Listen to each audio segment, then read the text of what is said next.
奉承期间严禁出场，违者一律按细作论处。奉承期间严禁出场，违者一律按细作论处。金国前国师完颜墨的诅咒。是的，诅咒，我已经让人取诅咒中的4幅画了。魏大人，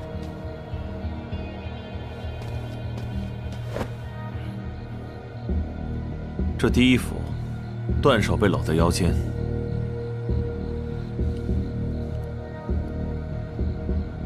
其实那天我去西夏的中军大帐时，魏大人，请大将军一等不多时。我也感到非常意外。启禀大将军，大宋使者燕回城镇守使魏平魏大人到了。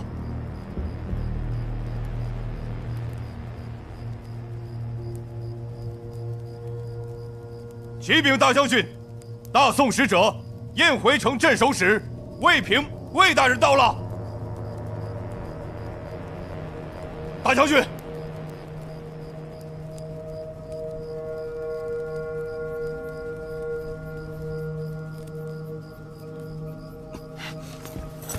当我们冲进大帐时，看到的便是如此。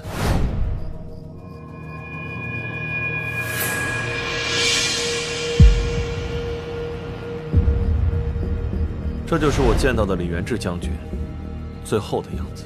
这完颜墨的诅咒可真够变态的。这诅咒真的会这么灵吗？哎呀，怎么可能？魏大人，出事了，出事了！蒙古使者天不儿死了。什么？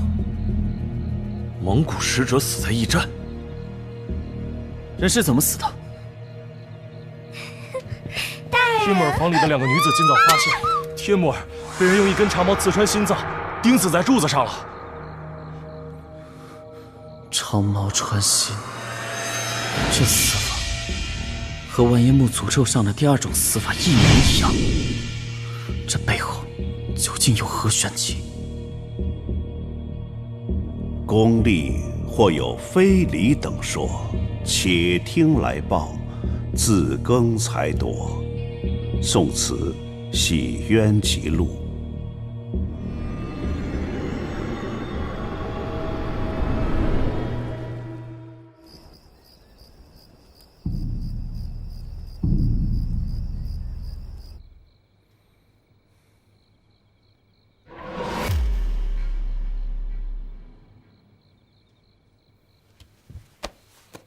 死亡时间约在子时。到底怎么回事？不知道，我什么都不知道。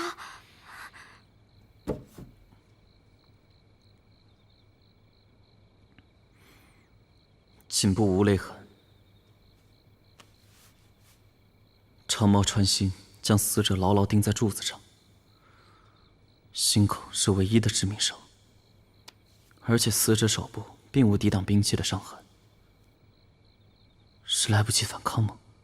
宋岑，这里所有的门窗都是从内紧锁的，我没有找到任何凶手出入的痕迹。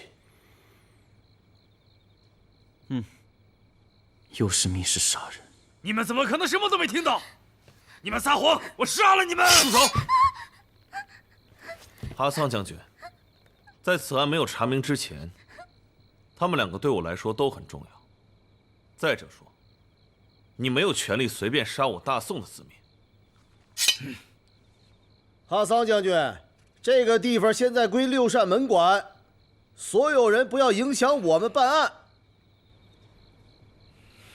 这长矛穿透胸口，这完颜墨的诅咒。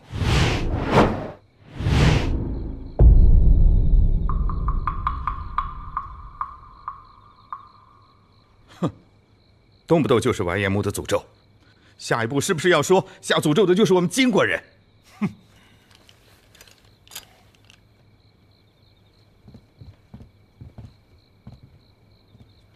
！2位姑娘，可否听到什么打斗的动静？什么都没有。我们服侍完大人之后，他说要出去走走。大人让我们先休息，说一会儿会有人送银子来，但我们一直没能等大人回来。那有没有听到什么开门的声音？出去的声音听见了，但回来没有。那个时候我已经睡着了。我也没有。那这离开的时候，大概是什么时辰呢？我们没有看时辰，我俩大概是有13刻左右来的。帖木儿大人离开的时候，至少是亥时，或者快子时了吧。对了，这帖木儿武功如何？我们草原儿郎个个都是英雄好汉，帖木儿使者更是英雄中的英雄。那就奇怪了，这尸体完全没有搏斗的痕迹。哎呀，如果真是让人下了诅咒的话，这案子可就不好破了，因为他不是人干的呀。这案子怎么查呀？啊，我看咱们也别白费功夫了。行了行了，什么诅咒不诅咒的，都是装神弄鬼罢了。先前的建阳霞水女鬼案，都说是厉鬼复仇，最后不也证明了都是人干的吗？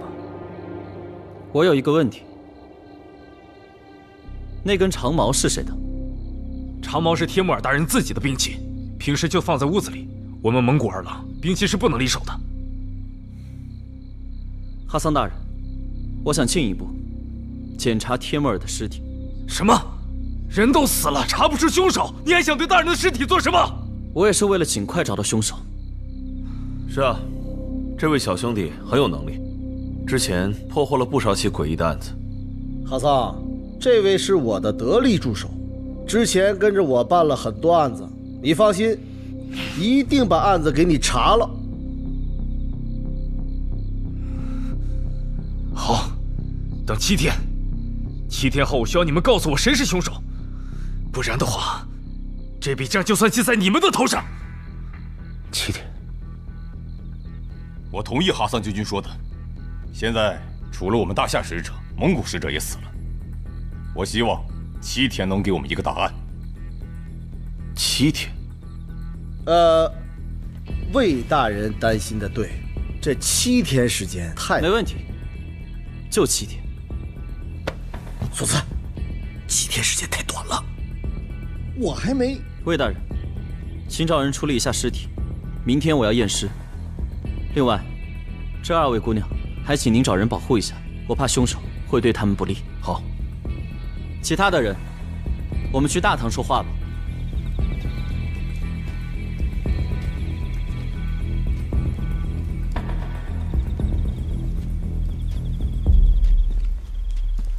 如今啊，五国会盟现在已经死了2国的使者，这个问题很严重。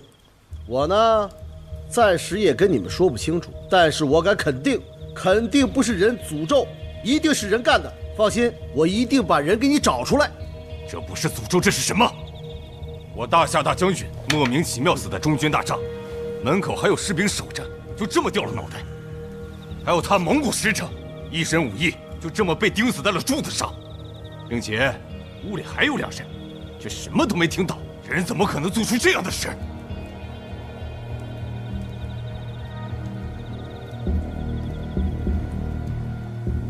这有些事情，想不到的时候，觉得不可思议；但如果真的想到了，也就不会觉得奇怪了。那你说，如果不是诅咒，那凶手是怎么做到的？我暂时还没想到，不过没关系，你不是说了吗？有7天的时间，这7天之内，肯定会给你们一个答案。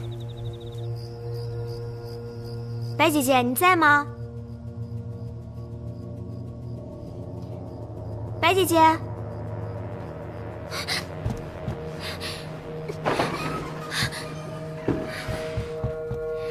白姐姐，白姐姐，你醒醒啊！白姐姐，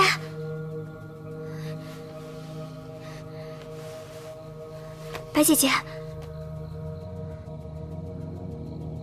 晴儿，我怎么了？我哪知道呀？我看你晚上没怎么吃东西，就给你备了些，哪知道怎么叫门你都不开。我看这屋里有烟，我就冲了进来，然后就看见你趴在桌子上，我怎么叫都叫不醒，可吓死我了。对，我正在改进安神香，可能剂量用的有些大，一下子睡着了。可别再吓唬我了，你再醉心要学，也不能拿自己的身体开玩笑啊。来，坐，我没事，别担心。饿坏了吧？快吃点东西。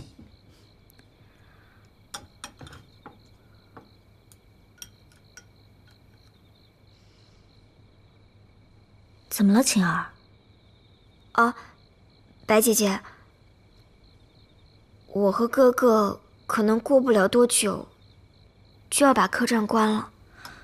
为什么？出什么事了？虽然我们这里一直是红袄军的联络点，可中原抗金，哥哥始终觉得使不上劲儿。哥哥不甘心待在幕后，而是想真正的跟随李将军杀敌。你们再等等，大宋很快就会北伐，到时候南北响应，大事就能成，千万要沉住气啊！北伐，说了这么多年，却一直没有音讯，也不知道朝廷的部队何时才能真正的北伐。晴儿，相信我，很快了。这次五国会盟说是和平谈判，但会盟使者惨死，你觉得还能谈得下去吗？白姐姐，这件事情……总之，这次五国会盟不会很顺利。无论凶手是谁，目的都是要破坏这次会谈。而这个凶手使用的是金国前国师完颜穆的诅咒，无论金国人是不是背后的元凶，他都撇清不了干系。这个凶手就是要搅乱这一滩水。是啊，事情变得越来越复杂了。大家都知道，这无论是凶手杀人还是诅咒杀人，都遵循着这完颜穆图上的内容。如今第一种死法，抱手置于膝上，和第二种死法，长矛穿心，均已实现。也就是说，再过些日子，还会有凶案发生。这将是一连串针对五国会盟使者的连环杀人案。你的意思是说，还有使者会死？现在的使者就剩我们大金国、大宋国，还有回鹘。那我们3个人之中，至少有2个是凶手的目标。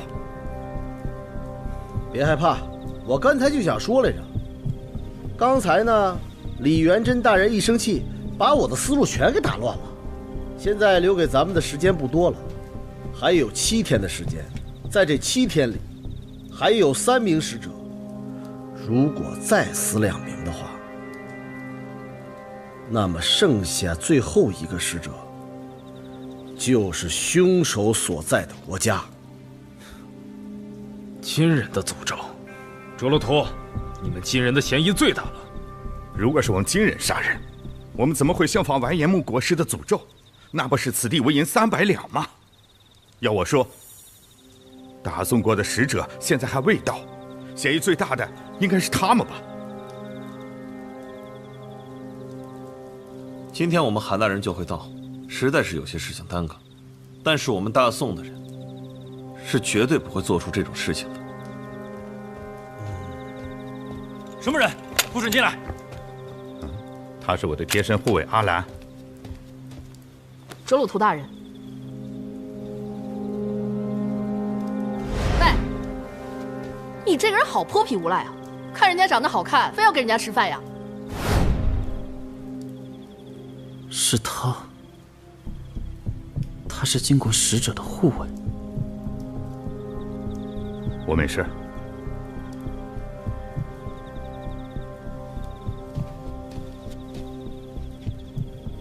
眼下我们不应该互相猜测，也许这就是凶手最想看到的。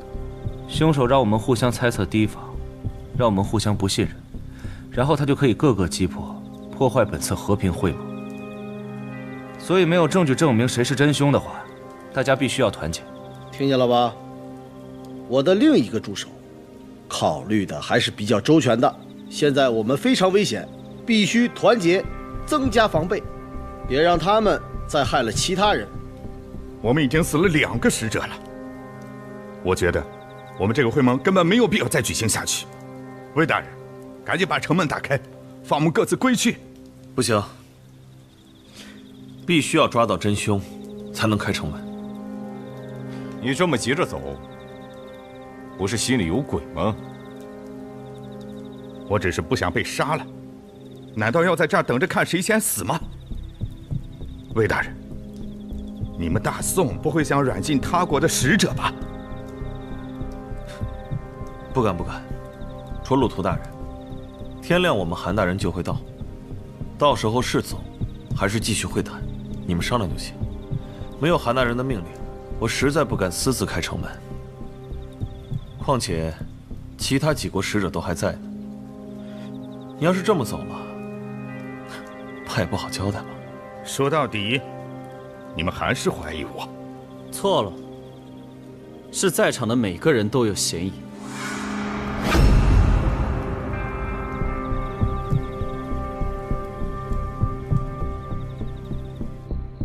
白姐姐，你怎么看？到底是不是金人干的？是也不是。姐姐把晴儿弄糊涂了。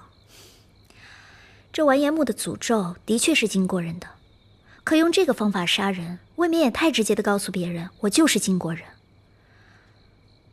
所以凶手这招非常厉害，让人去猜。无论这个金国人是不是背后元凶，他都逃脱不了嫌疑。可我实在是想不明白，如果金国人真的是背后元凶，那他怎么撇清自己呢？嗨，想不明白就别想。白姐姐，明天我再去劝劝哥哥，让他沉住气。来，快吃饭吧。好。五国会盟开始以来，使者居住的驿站一直都有重兵护卫，我相信凶手很难逃离。如果说这个驿站没有发现密道，那就代表凶手一直就在驿站中。所有不能拿出帖木儿被杀那晚不在场证明的人，都有可能是凶手。卫平大人，这天快亮了，白天我还得验帖木儿的尸体，等韩大人来了，再统一询问大家的不在场证明吧。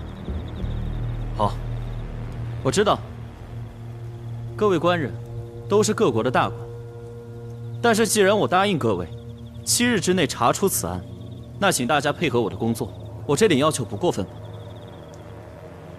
那7天内，要是查不明白，这好办啊。7天之内，如果查不明白，直接就把他的头割下。我告诉你啊，你是我的上司，我脑袋掉了你也保不住。你不是在屋里答应的吗？拦都拦不住，我也没说单脑袋，就不能单点银子？当然不会要你们人头。那我就放心了。7天内查明此案，在这7天里，我大夏的人会配合你。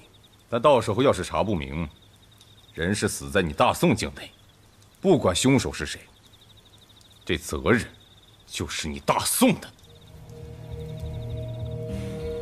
到时候别怪我们兵戎相见。是啊，反正这次会盟也没法谈和了。要是查不出的话，我蒙古铁骑就会自己来查。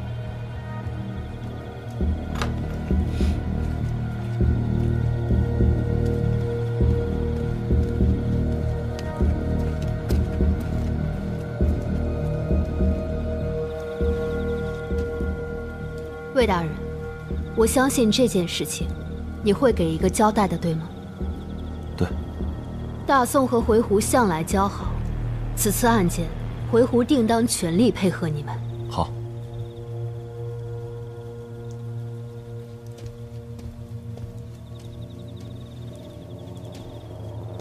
让你许诺7天内破案，责任又大了吗？怎么办？这是我的问题吗？赵小六他拿脑袋担保，关我什么事啊？哎呀，行了，魏大人，时间不多了，赶紧去探查吧。探查什么呀？这突然下这么大雨，有证据早冲走了。要不是你答应人7天呢，7天查不出来，直接把你头给剁了。你脑袋也掉，割我脑袋。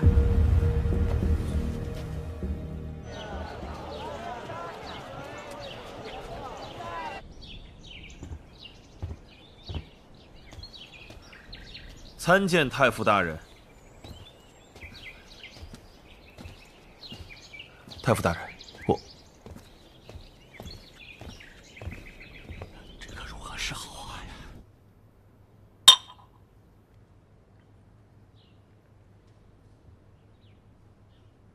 你这个镇守使是怎么做的？五国会盟还未开始就死了2国的使者，你让会盟如何进行下去？误了国家大事，你担当得起吗？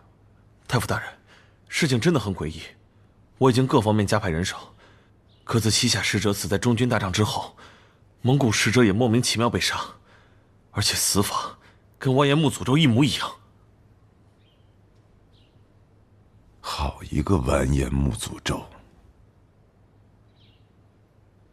苏轩，大人，替我拟一道奏折。一方面，我们要尽快查明真凶；另一方面，我要让皇上知道这边的情况，让我守军做好准备，万一失控，不会被动。去吧。是，末将这就去办。现在这个案子谁在查？回大夫，是京城六扇门申部风不平的徒弟赵小六，还有他的朋友。这个风不平，我也有些交情啊。我怎么不知道他有一个叫赵小六的徒弟？回太傅，他拿着风捕头的令牌，是皇上亲自给风捕头的令牌，错不了。我已经看过了。如果不是风捕头的徒弟，风捕头怎么会把这么重要的东西给他呢？那你觉得他查这个案子可以吗？赵小六的真实水平，我现在还不知道。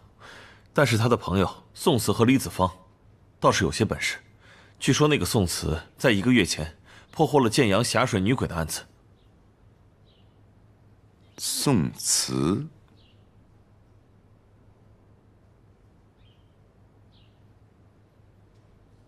有点意思。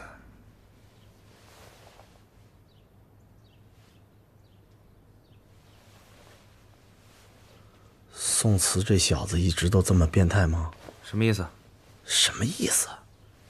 你没看他一直在那儿摆弄尸体吗？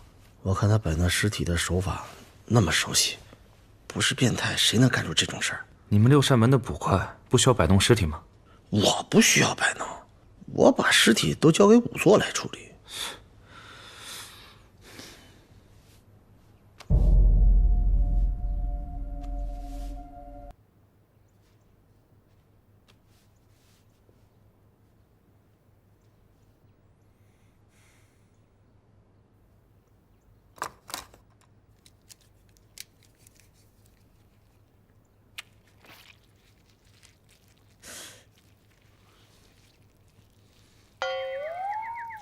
你们俩，谁帮我搭把手？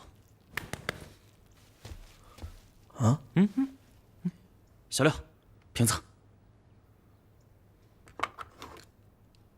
你拿它干什么？快，打开。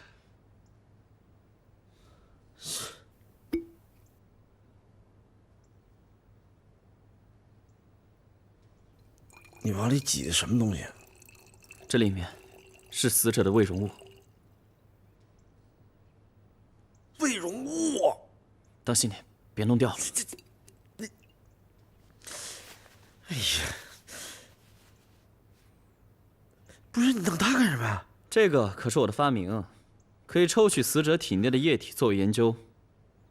有些时候，尸体表面提供的证据不足以让人推断死因，我还需要在尸体身上发掘更多隐藏线索。这2名死者都身怀武功，但是却在没有任何抵抗的情况下被杀了，因此，我得先确认一下，2位死者生前是否服用过什么药物，让他们失去了战斗力。你不会这么变态吧？这么恶心的东西都分析出什么来呀？我分析不出来，但是有个人，也许可以。宋慈，还发现了什么？这口鼻处没有纤维。眼角处没有出血点，因此可以排除死者是窒息死亡后被凶手处理成诅咒中死亡方式的可能。值得注意的是，这2具尸体上都没有生前搏斗过的痕迹，而且我在李元志的衣物上发现了呕吐的迹象，所以我才怀疑这2名死者生前服用过某些让他们失去了战斗力的药物。看到没？这才是专业的。所以根本就不是诅咒杀人，你知道不？你以为我真不知道？切，我能不知道吗？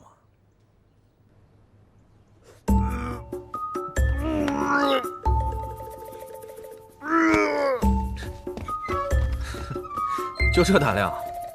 子方，还有一个。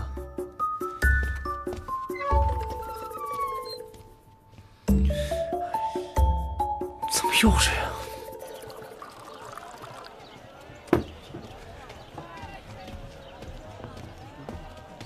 苏大哥，小姐，谢谢。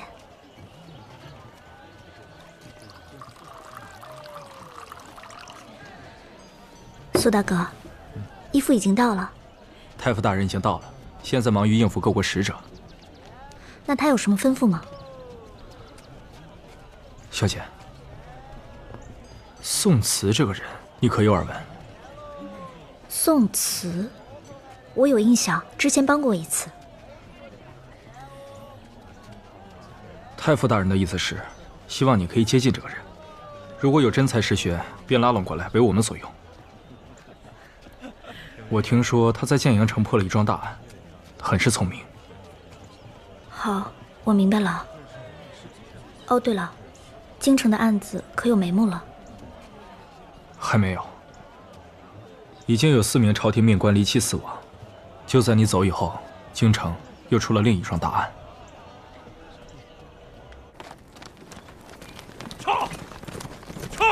我仔细看了一下，鼻孔处没有纤维，眼角处也没有血迹，2名死者并非窒息后让人处理的尸体，因此可以判断他们在被杀之前失去了战斗力。哎呀，但我们在李元志将军身上又发现了呕吐物，因此我可以判断，在被杀之前，他一定是吃了一些什么东西。然后呢？具体吃了什么？那凶手是如何杀人的？这个，哎，宋慈，来，你说2句。你继续说呀。这个我都说完了，该你说了。将军大人，我们刚来1日，才刚看见尸体，接下来还要查看李将军所死的中军大营。目前这个案子还是没有头绪。哎，将军不可！请务必受李元珍一拜。3位小兄弟，我兄长一直以来都主张大夏和大宋的和平，因此这次5国会盟，他也是非常积极。兄长曾说，5国会盟关系到2国百姓的福祉，他此次前来就是为了促成会盟的成功举行。没想到会盟尚未开始，但却突遭意外。无论如何，还请各位找到凶手，还我兄长一个公道。李将军，我们真的受不起，你兄长为了会盟而来，却被别有用心的人害了。相信我们，一定能查明真相。李将军，这魏大人限制了我们进城的时间，带路吧。请。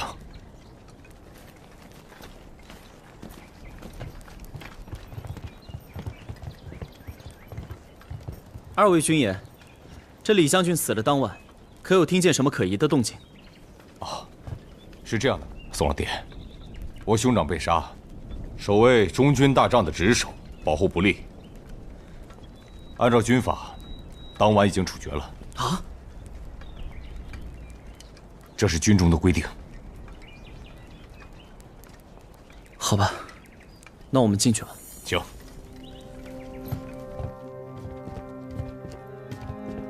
大帐陈设未曾动过，和先前一样。前面的书案，就是当时我兄长遇害时的位置。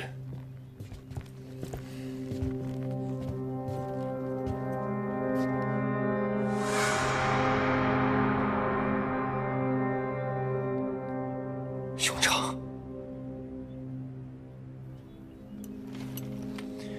另外，负责我兄长伙食的伙头，我也让人去叫了。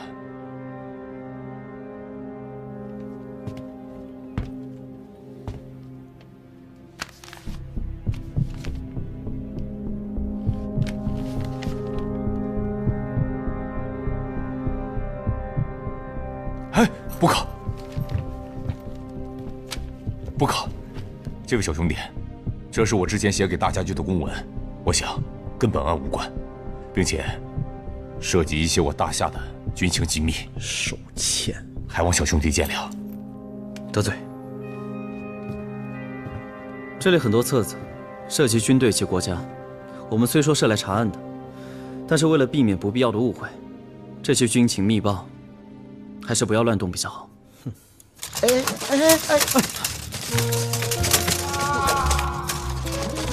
赵小六，干嘛呢你？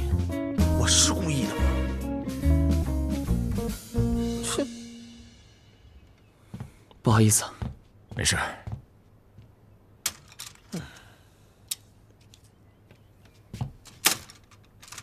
李将军，这儿怎么这么多经书啊？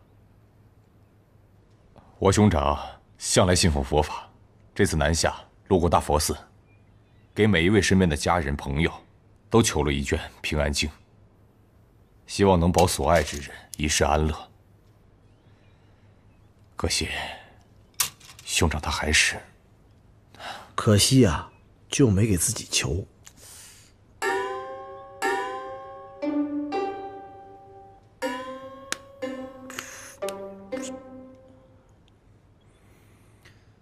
李将军，我这例行公事，有些问题还是必须得问你。帖木儿死的那晚，你在干嘛？先坐吧，坐，先坐。